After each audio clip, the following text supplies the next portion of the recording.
Hello guys, welcome to my channel. उम्मीद है कि आप सब खैरियत से होंगे।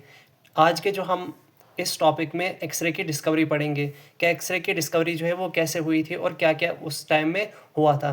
तो आप में से जो चैनल पे नए हैं वो लाइक शेयर और कमेंट करें। तो स्टार्ट करते हैं हम एक्सरे की डिस्कवरी पे।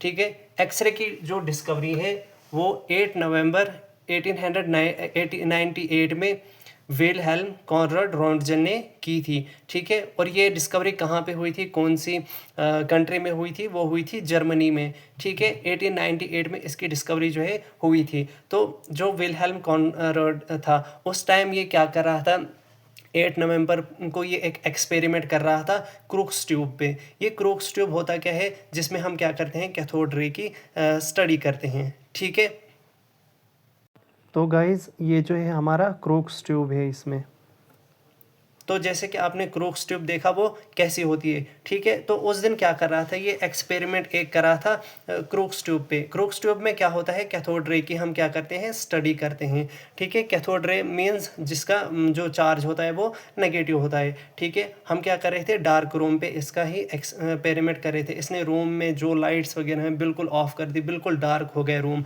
तो इसने क्या किया, और इसने जो ट्यूब है उसको भी कवर किया, किससे, ब्लैक कार्डबोर्ड से, ताकि उसके अंदर जो है लाइट ना जा सके। अभी इसने क्या किया, ऑब्जर्व किया। कुछ टाइम के बाद जो फ्लोरोसेंट स्क्रीन था रूम में, मतलब इसके रूम में कहीं पे फ्लोरोसेंट स्क्रीन था, तो वो चमक रहा है। अभी ये क्या हो गया, ये तो इसके मन में सवाल आ गया कि अभी ऐसा क्यों हो गया, मैंने तो ट्यूब कवर की है कार्डबोर्ड से, तो ये रेज जो है ये पास हो कैसे रही हैं।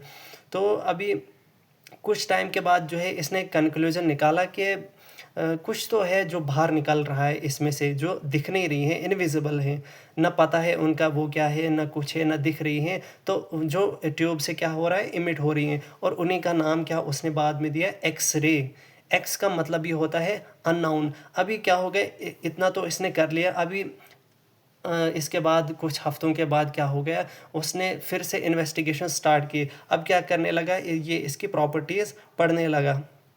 अब जब ये प्रॉपर्टीज़ इसकी पढ़ने लगा तो इसने देखा ये कुछ में क्या हो रही है, ये रे कुछ में पास होती है और कुछ चीज़ों में से पास नहीं होती है। अभी जो चीज़ें पास, जिसमें से ये पास नहीं हो रही थी, इसने बोला वो बोन्स हैं और मेटल वगैरह है। और इसने बोला ये दोनों चीज़ें जो है, इन दोनों का जो है डेंसिटी हाई होती है। इसने बोला जिन भी चीज़ों की डेंसिटी हाई होती है उनमें से एक्सरे जो है पास नहीं होती है। ठीक है, तो अब क्या हो गया कि इसने सबसे पहले एक्सरे अब किया। अब इसने सोचा कि मैं ये एक्सपेरिमेंट किसी पे करता हूँ, तो इसने क्या किया, पहला ही एक्सपेरिमेंट अपने वाइफ के हैंड पे किया। तो इसने क्या किया, वाइफ का जो एक्सरे निकाला हाथ का, तो उसने देखा उसमें एक तो उसकी बोन्स दिख रही हैं और उसकी वेडिंग रिंग।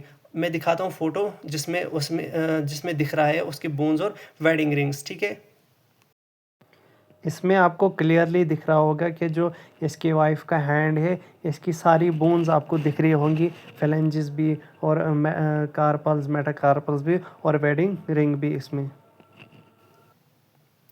अभी जैसे आपने देखा होगा कि बोन्स और वेडिंग रिंग उसमें दिख रही थी। तो क्या हो गया, इसी डिस्कवरी पे जो है बाद में 1901 में इसको क्या हुआ, नोबेल प्राइज़ मिल गया इसी डिस्कवरी के लिए।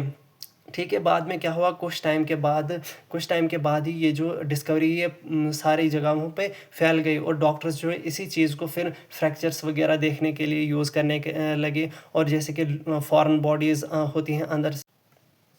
तो गाइज़, अगर आपको ये टॉपिक समझ आया होगा तो आप प्लीज़ चैनल को लाइक, सब्सक्राइब और शेयर कीजिए अपने फ्रेंड्स के साथ, और आप ऐसे ही बाकी वीडियोस भी देखते रहें, क्योंकि आगे प्रॉपर्टीज़ आएंगी इसके, और कैसे वो रेज़ निकल रही थी, कैसे वो सब कुछ चीज़ें वो आगे हम देखेंगे अगले टॉपिक्स में।